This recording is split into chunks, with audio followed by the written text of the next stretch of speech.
this afternoon.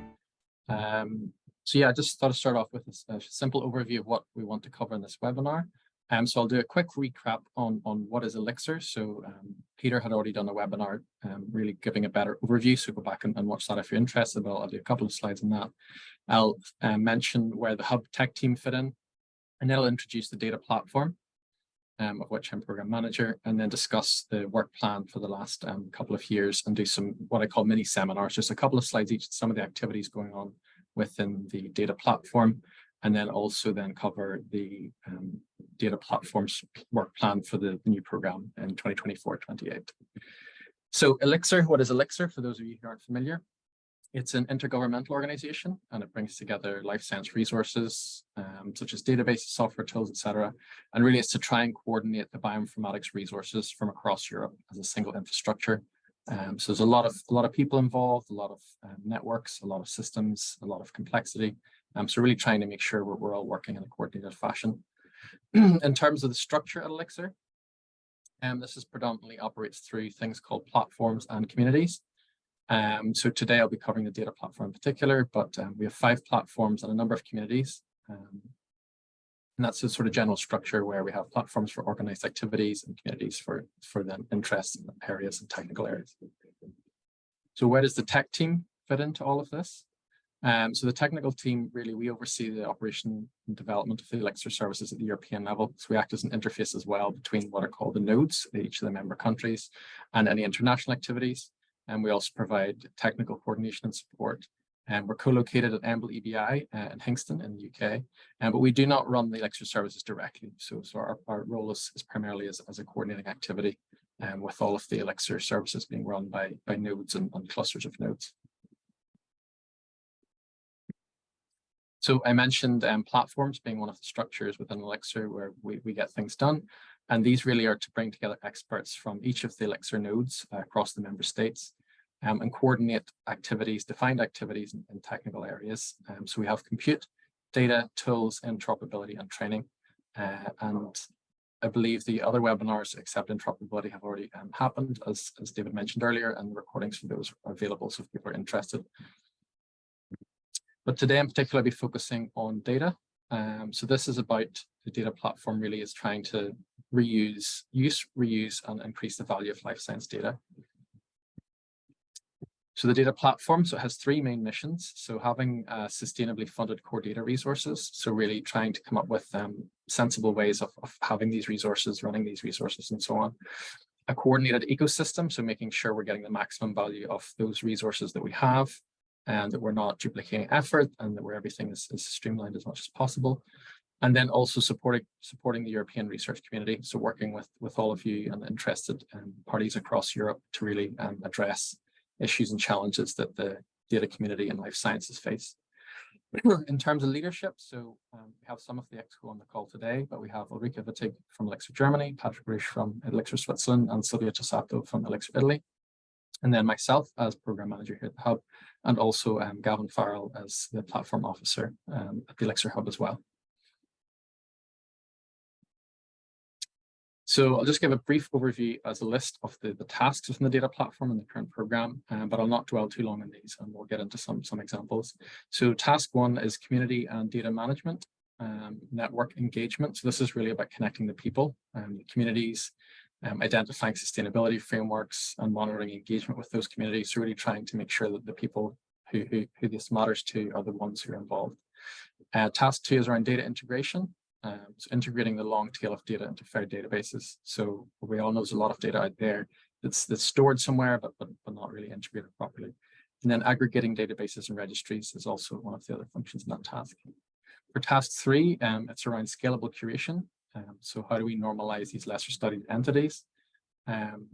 Conscious learning as triage for services and coordination of a number of implementation studies, some of which I'll include in brief today.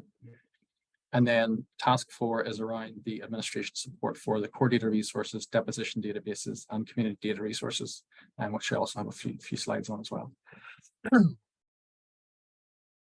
So for the first task, the data platform is involved in a number of different activities. One is the data manager network. So this has really created already a massive network of data managers and people with an interest in life science data. and connecting up all of their individual programs, national activities, and so on into a group of people with common interests and challenges. And this has led to a number of different groups being created. One of them also is the RDM community, where things will carry on from that point to continue that alignment. There's also the Biocreation Focus Group. So this really coordinates Elixir's interactions with, excuse me, the International Society for Biocreation, and as a venue in that meeting for creators to find solutions to share problems. So we come together as people with a common interest in curation of biodata. There's also the Research Data Alliance Focus Group. So again, it's also focused on engaging and aligning with RDA activities and making sure that we're all aware of each other's activities.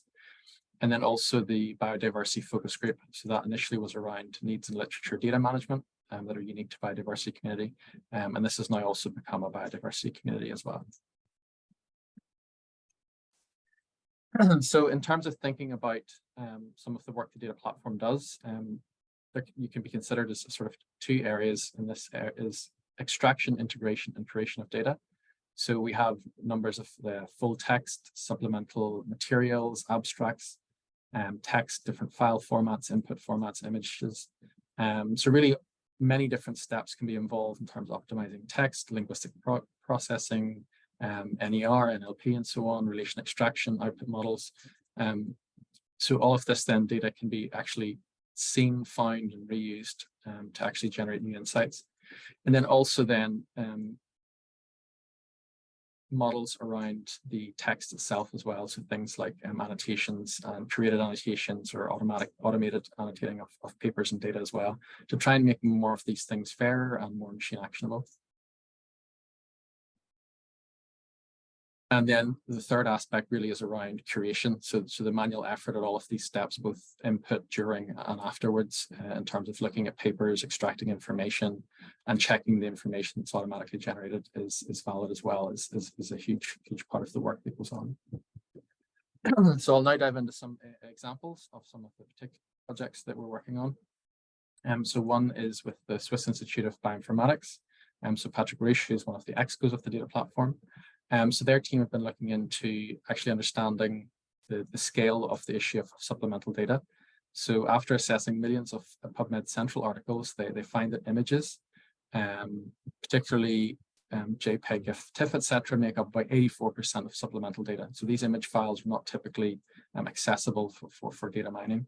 And this is really the long tail that we talk about when we talk about purely created data in scientific literature. And this represents a great opportunity for standardization of this data, and the paper link is also there. So when you actually delve a little bit deeper into what is in these things, so you have a number of different file formats, images, texts, file formats, PDFs, spreadsheets, and so on. And they're working on a number of different pipelines, software packages, and modules to try and actually pull the data from these supplemental files. And they now have a number of collections which are updated regularly, many of which are updated daily. And this provides an automatic annotation process for these supplemental files with a number of terminologies and ontology groups to pull and annotate data. And now they have around 12 billion annotations. So this shows the huge amount of information that is gleaned from searching these supplemental data sets. And in particular use cases around variants in gene sequence. So in this case, really, there's around 6 supplemental data files per PubMed ID or per article, based on gene variant information. And you can see here that the amount of information you're pulling out by doing these extra steps of mining the supplemental data is huge. And this is also referenced in a conference paper earlier this year by Pasha et al.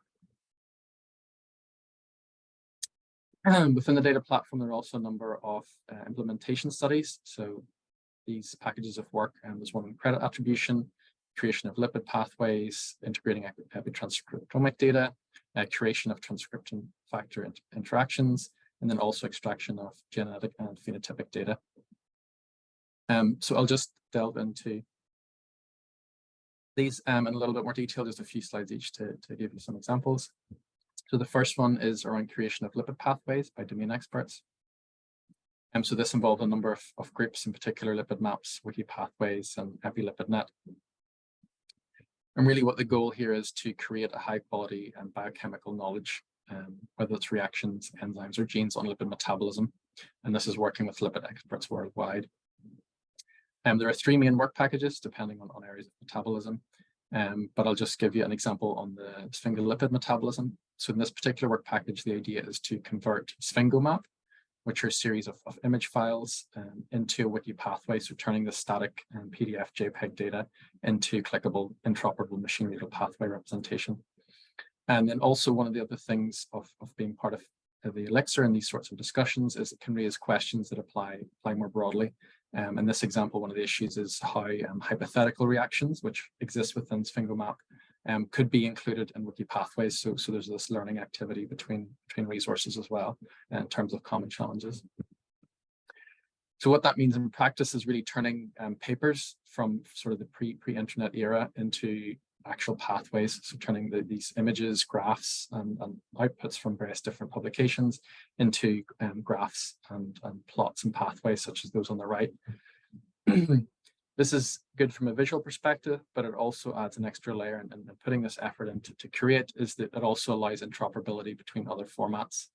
So in this case, having the data in that format allows interoperability with the RDF and Sparkle. So these Sparkle example Sparkle queries allow this data to become queryable at a larger scale. So now manual investigation or looking at maps and trying to understand can be replaced with more automated methods and really start to pull together all of these data sets. And these are just 2 example queries to show that the search function returns meaningful results in a rapid way. The next implementation study is around extraction of genetic and phenotypic data. So these slides in particular were prepared by Tim Beck, who's involved, and this was looking at a number of supplemental files, this time with a focus on genome-wide association studies. And you can see again a number of PDF files, docx files, XLS spreadsheets, and so on. And they've created a number of pipelines around annotating these full text US publications, so converting the publication HTML into this BioC JSON format.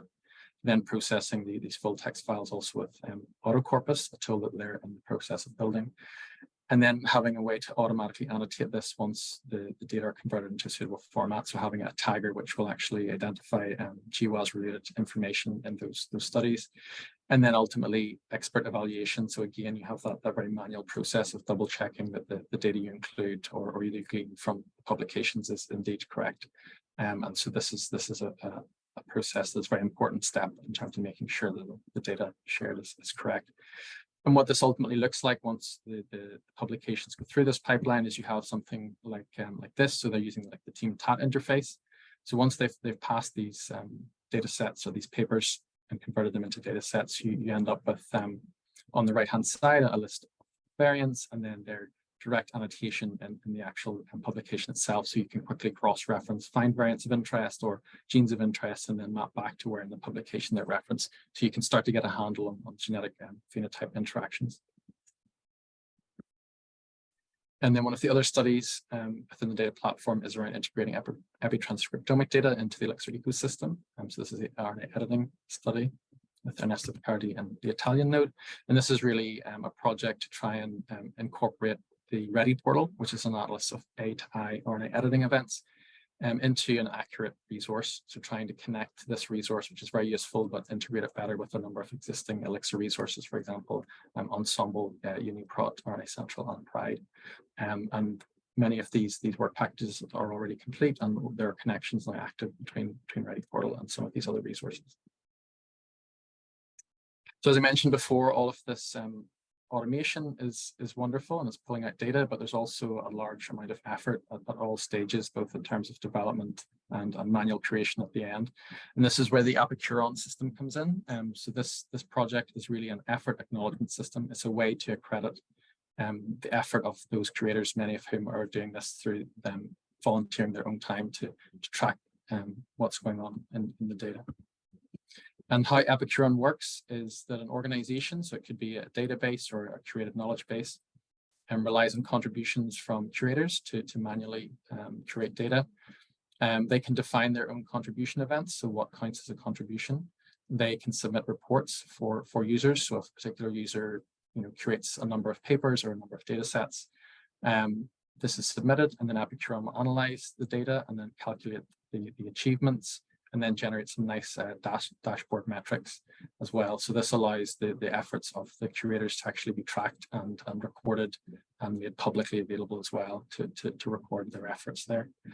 It also supports ORCID integration, which is great, so that the curator's contribution is actually logged on their ORCID profile automatically. And this improves upon standard insertions or updates, because you can see in this particular example, the number of generation events, revisions, and invalidations is listed. So rather than having a number of entries for every single creation event, you actually have better definition and grouping of common events together. So the curator you can see what they're actually working on and record that properly.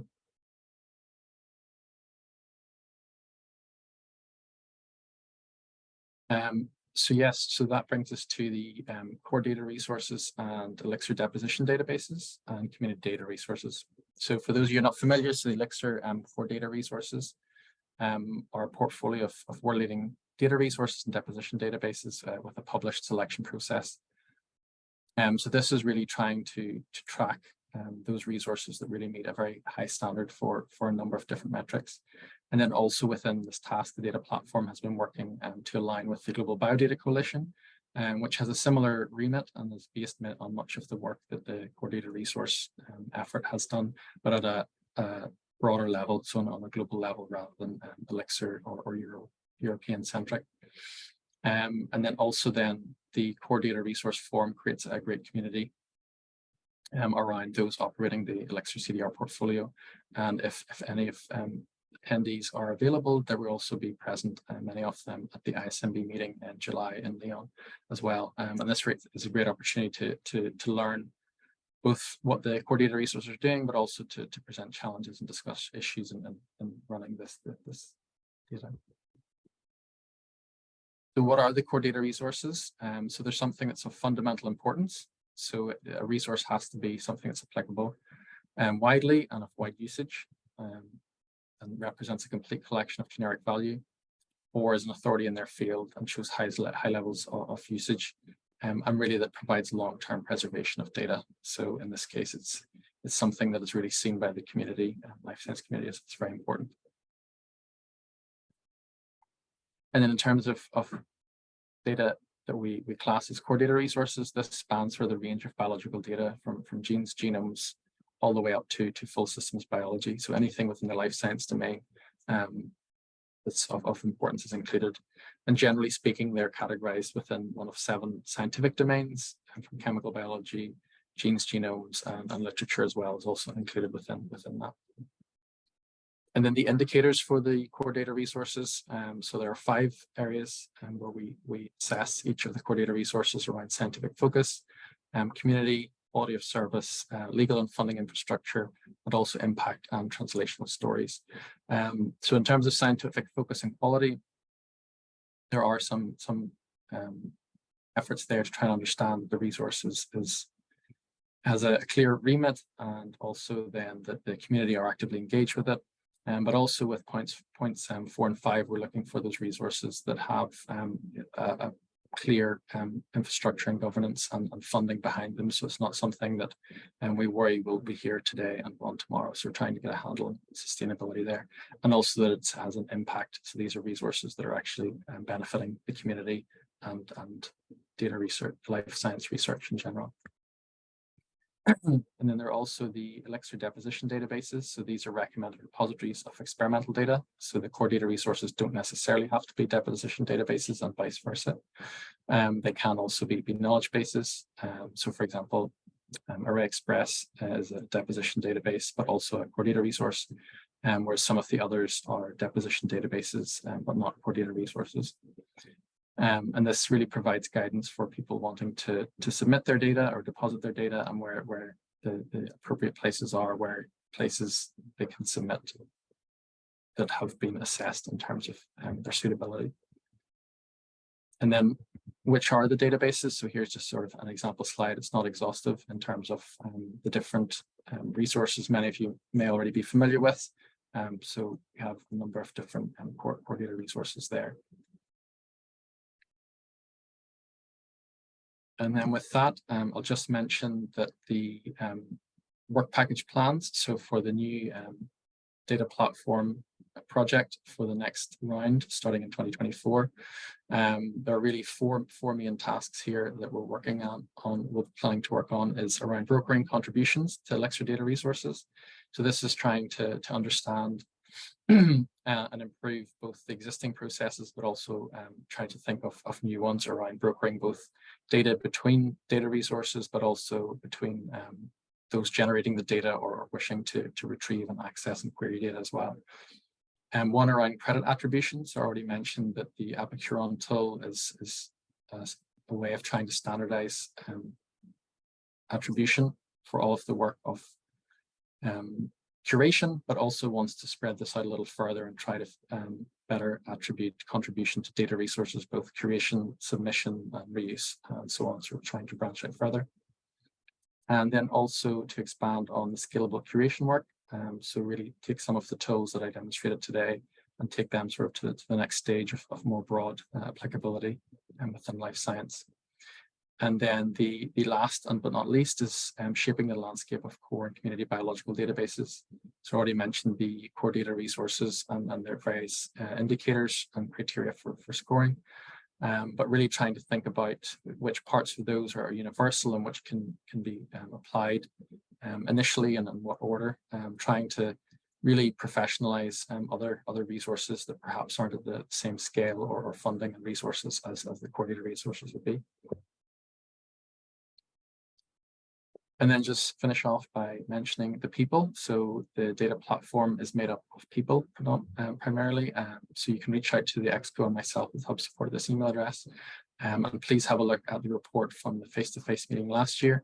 And just this is a photograph from our recent Elixir all hands meeting as well. So the Elixir is a network of people first and foremost. And then with that, I'd just like to thank everyone for their time. And again, I've listed the Excos here, myself and Gavin, and some contact details. Thank you.